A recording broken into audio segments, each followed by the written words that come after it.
natin ay pansamantala. Isang saglit ika'y buhay, tapos wala ka na. Kaya't ngayon ang panahon, harapin ang katotohanan. Diyos kasama, may buhay na walang hanggan. Lumapit sa Kanya, ibigay buong sarili, puso't kaluluwa. Huwag nang maghintay pa, ngayon mo ito gawin. Sapagkat di mo batid kung anong dala ng bukas para sa'yo.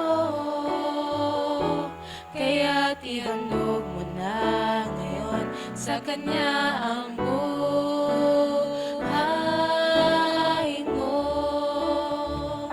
Huwag nang magduda pa, ngayon'y gawin mo na.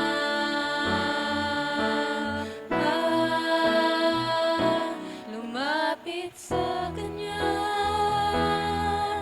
ibigay buong sarili, puso't kaluluwa. Huwag nang maghintay pa, ngayon mo ito gawin.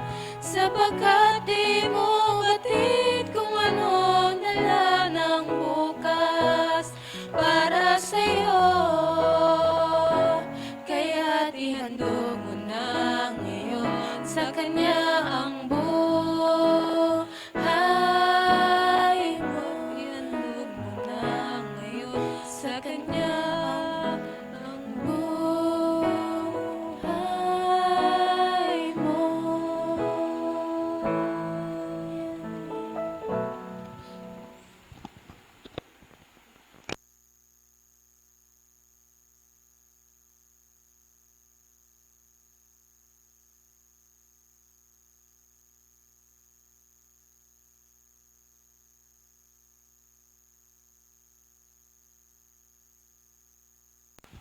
Happy Sabbath mga kapatid.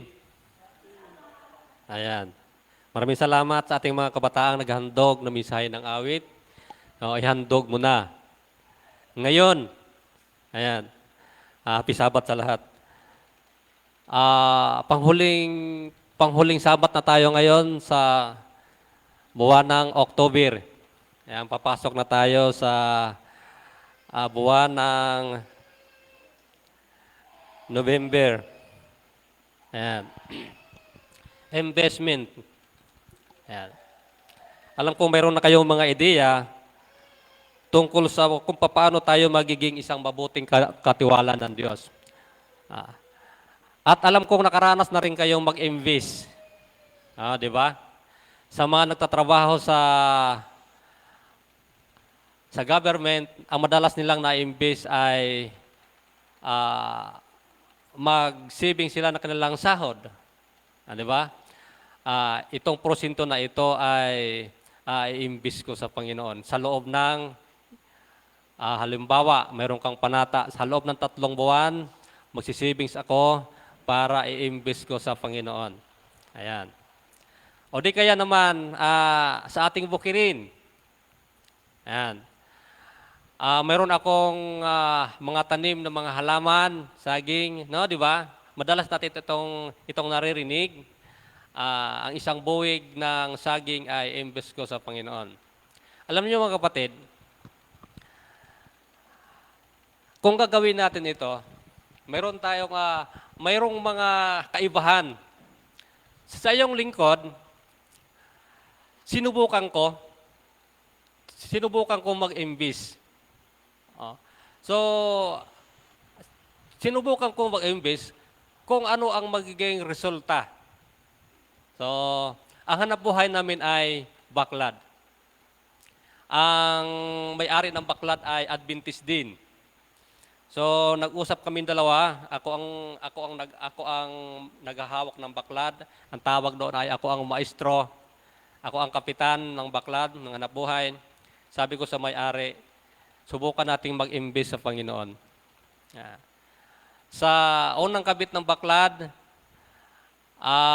kung mayroong grasya, kung mayroong pahuli ang isda, magbubukod tayo ng ating i-invest sa Panginoon. Yung magagandang klaseng isda. So, napagkasundoan namin. Bagamat mayroon akong kasama na hindi Adventist, so kung ako ang kapitan, o ako ang masusunod. Nung maghango kami sobra 100 kilo, nagbukod kami ng 5 pirasong apahan. Alam niyo yung apahan? Siguro ko ang kanyang laki ay, ang pinakamalaki ay 2 kilo kalahati. Mayroong mahigit 1 kilo. So, ang 5 piraso, pinatimbang din namin doon sa buyer. Binukod, pinatimbang, at compute kung magkano ang inabot ng 5 piraso. Kung magkano ang kabayaran. Embes. Sa isang kabitan namin, 1 buwan lang yan, ibabara na naman, sinubukan namin magdalawang embes. Sa sunod na hango, embes na naman kami ng isda. So, pag ikot ng ikapo, ilalagay ang na-invest. Sa sunod pagkabit namin, dumami ang huli. Nung dumami ang huli, masaya kami, daming huli. Nakalimutan namin mag-invest. Ayan. Di ba, dapat dumami ang huli, dapat lalong mag-invest ng mas marami-raming huli. Pero nung dumami ang huli, nakalimutan namin mag-invest. Kasi nakatutok ang aming kaisipan doon sa marami kaming huli. Yung pag-invest ay hindi na namin naalala. Naalala namin, tapos na ang timbangan. So ganon. Ang pag-i-invest pala ay hindi dapat susubukan ko lang. Dapat pala ito ay lagi nating ginagawa sapagkat tayo ay mga katiwala ng Diyos. Ayan. Sa mga katiwala ng Diyos, ano ba ang dapat? Ating basahin ang 1 Corinto 4 verse 2. Marahil pwede niyo akong sundan sa ating pag-aaral. Sabi ni Apostol Pablo sa 1 Corinto 4 verse 2, sabi niya, bukod dito, kailangan sa mga katiwala na sila ay matagpuang tapat. Yung mga katiwala pala ng Diyos, sino yon? Siyempre tayo yon. Di ba? Nang gumawa ang Diyos ng project dito sa sanlibutan, na tinawag niyang halamanan ng Eden or paraiso ng Diyos, ang katiwala ng Diyos ay ang tao na kanyang ginawa. So tayo yon, tayo ang bunga ng mga taong yon. Sa kabila ng mga kasalanan o tayo ay nakulong sa kasalanan, hindi pa rin nawawala ang ating pagiging mabuting katiwala sa Diyos. Ayan. Kaya kung ano man ang ating mga hanapbuhay o ating tinatangkilik, dapat ay maging mabuti tayong katiwala. Ayan.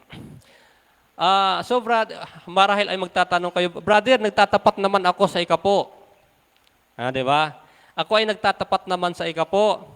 At ako ay naglalaan din ng aking mga handog. Yes. Amen.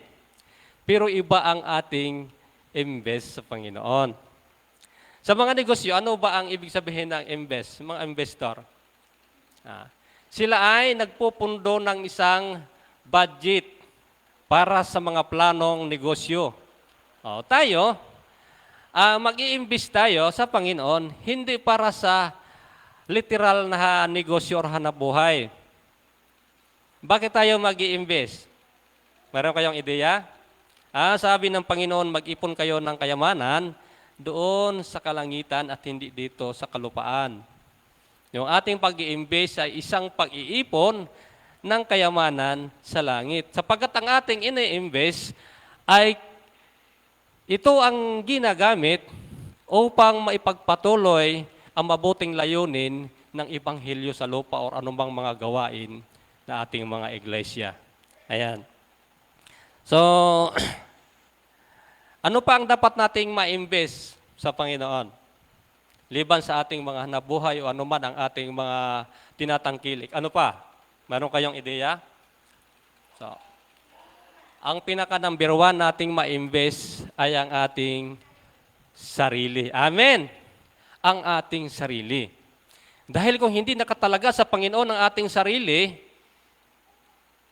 hindi na rin natin maaalala na tayo pala ay isang katiwala ng Diyos. Di ba? Kapag hindi ko na italaga sa Panginoon ang aking sarili, pag hindi ko na ihandog sa Panginoon ang aking sarili, ang pagiging mabuting katiwala, hindi ko maalala, ay, ako pala ay katiwala ng Diyos. Kaya sabi ng Apostol Pablo, ay maging sana